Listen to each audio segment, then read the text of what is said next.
শহরে এখন উৎসবের মরশুম, আর উৎসব মানেই তো দেদার আনন্দ, হুল্লোড়, ঘুরতে যাওয়া এবং মন খুলে খাওয়া দাওয়ার সময়।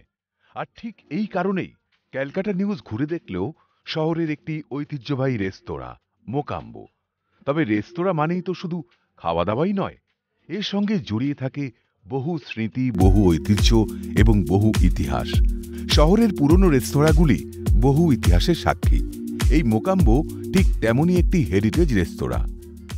আমরা রয়েছি পার্ক স্ট্রিট অঞ্চলে, সামনেই দেখা যাচ্ছে যে আলোয় একেবারে কিন্তু সুন্দরভাবে সাজানো হয়েছে পার্ক স্ট্রিট অঞ্চলকে, এবং দূর দূরান্ত থেকে মানুষ এখানে এসেছে এই আলো খেলা দেখবার জন্য। এবং শুধু তাই নয়, বড়দিন বা নববর্ষ মানেই কিন্তু শুধুমাত্র যে আলোর এই মেলা দেখতে আসা তা নয়, খাওয়া দাওয়াও রয়েছে, তার পাশে ঘোরাঘুরি রয়েছে, আড্ডা, গল্প সব কিছুই রয়েছে। এবং আমরা এই মুহূর্তে যেহেতু পার্ক স্ট্রিট অঞ্চলে রয়েছি, তাই পার্ক স্ট্রিট অঞ্চলের অন্যতম রেস্তোরাঁ হলো মোকাম্বো রেস্তোরাঁ। এবং এই মোকাম্বো রেস্তোরাঁয় মাল্টি কুইজিন রেস্তোরাঁ। তারা শুধুমাত্র যে কন্টিনেন্টাল খাবার, যদিও কন্টিনেন্টাল খাবারের টানেই মানুষ এই রেস্তোরাঁয় আসেন, কিন্তু কন্টিনেন্টালের পাশাপাশি বিভিন্ন ধরনের খাবারও এই রেস্তোরাঁয় পাওয়া যায়। তাই খুব দেরি না করে চলুন সেখানে ঘুরে দেখা যাক এবছর তাদের কি রয়েছে স্পেশালিটি।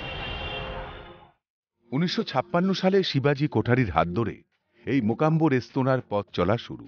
তখন মূলত নাচগান এবং নাইট ক্লাব হিসেবেই প্রসিদ্ধ ছিল এই রেস্তোরাঁ।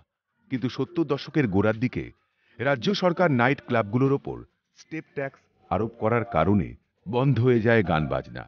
নাচের ফ্লোরটিকে রূপান্তরিত করা হয় বসার জায়গায়। জানেন কি, এই রেস্তোরাঁ ইটালিয়ান শেফ দ্বারা ডিজাইন করা নতুন ধরনের মেনুর জন্য সুপরিচিত। এমনকি এখানে গেলে আপনি দেখতে পাবেন জার্মান স্থপতি মেসার্স মিরের কাজ। 1956 সাল থেকে এখানকার মেনুতে যে সমস্ত বিখ্যাত খাবার রয়েছে সেগুলো এইচ দ্বারা চিহ্নিত করা হয়েছে।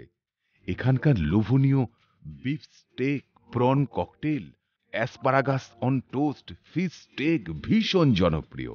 মোকাম্বো রেস্তোরাঁয় এলে তো শুধু কন্টিনেন্টাল নয়, এর পাশাপাশি আপনি পেতে পারেন ফ্রাইড রাইস, কাবাব, বিরিয়ানির মতো খাবারও। অর্থাৎ এই মাল্টি কুইজিন রেস্তোরাঁয় এলে খাবারের বৈচিত্র্য চোখে পড়বে, সঙ্গে চেখেও দেখতে পারেন চাইলে। খাবারের টানেই শহরের বিভিন্ন প্রান্ত থেকে ভোজন প্রেমীরা আসেন এই রেস্তোরাঁয়। শীতের ঠান্ডায় ধোঁয়া ওঠা গরম গরম লোভনীয় পদের মায়া কাটাতে কেই বা চায় বলুন? আগে অ্যাকচুয়ালি দুবার এসেছি, তখন সিট পাইনি আমরা, বড্ড ভিড় ছিল। তো আজকে ফাইনালি দেখলাম বলছে তো আছে, তাই তো দেখি। আমি অ্যাকচুয়ালি বন্ধুবান্ধব যারা আছে ফ্রেন্ড সার্কেলে তারা গেছিলো, তো তারা কয়েকটা ডিশ সাজেস্ট করেছে, গিয়ে দেখি এগুলো কিরকম লাগে। ক্র্যাবের একটা ডিশ ছিল, আমি নট এক্স্যাক্টলি মনে নেই। ক্র্যাবের একটা আছে, আর একটা লাজানিয়া ট্রাই করবো। লাজানিয়া বলেছিল, ল্যাম লাজানিয়া ভালো। এই দুটো। বাঙালিরা এমনিতেই ভোজন রসিক, আর শহরের বুকে বাঙালিরা তাই উৎসবের মরশুমে জমিয়ে খাওয়া দাওয়া করতে বরাবরই ভালোবাসেন। আর খাবারের সন্ধানে অনেকে হানা দেন ঐতিহ্যবাহী মোকাম্বো রেস্তোরাঁয়। এখানকার লোভনীয় পদের মধ্যে রয়েছে devil crab, chicken a la Kiev, bhetki meuniere, chicken tetrazzini, fish a la Diana ইত্যাদি। আর বিখ্যাত কিছু ডেজার্টের মধ্যে রয়েছে baked Alaska, creamed caramel, brownie with vanilla ice cream and hot chocolate sauce ইত্যাদি। শহরের বুকে বেশ কিছু মানুষ আছেন যারা ছোট থেকে এখনো প্রতিটি উৎসবে আসেন এই রেস্তোরাঁয়। তাদের কাছে মোকাম্বো শুধুই রেস্তোরাঁ নয়, অনেকখানি নস্টালজিয়াও। এটা তো নস্টালজিক ব্যাপার, এত বছর ধরে আসছি। আর এই ক্রিসমাসে এখন এই সময় মেয়ে এসছে, তো একটু পার্ক স্ট্রিট ঘুরতে ভালোই লাগে এই সময়টা আসতে। আর 25th 24th তো আসা যাবে না, আজকে একটু ঘুরে বেরিয়ে একটু ফ্লুরিজে টিটবিটস কিছু খেলাম, এখন একটু মোকাম্বো, একটু পুরোনো জায়গা আর কি। কত বছর ধরে আসছে মোকাম্বো এই ক্রিসমাসের টাইমে? না, বহু বছর, ছোটবেলা থেকেই।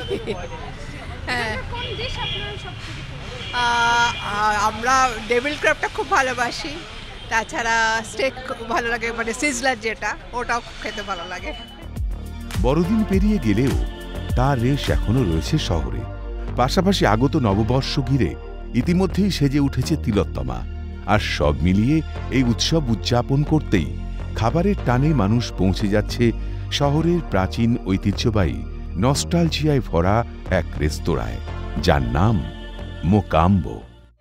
আমরা চলে এসেছি মোকাম্বো রেস্তোরাঁ। একেবারেই 1956 সালে এই রেস্তোরাঁ পা রেখেছে কলকাতার বুকে, এবং সবথেকে বড় কথা কন্টিনেন্টাল যে ডিশ রয়েছে সেই ডিশের কিন্তু একেবারে টানে মানুষ কিন্তু ছুটে আসেন। এবং যেটা দেখা যাচ্ছে, মানুষ যেটা বলছেন তা হলো ছোটোবেলায় যেরকম মা বাবার হাত ধরেও তারা এসেছেন, তার পাশাপাশি এখনও কিন্তু বয়সকালেও কিন্তু সমানভাবে সবার কাছে এই রেস্তোরাঁ কিন্তু আকর্ষণীয়।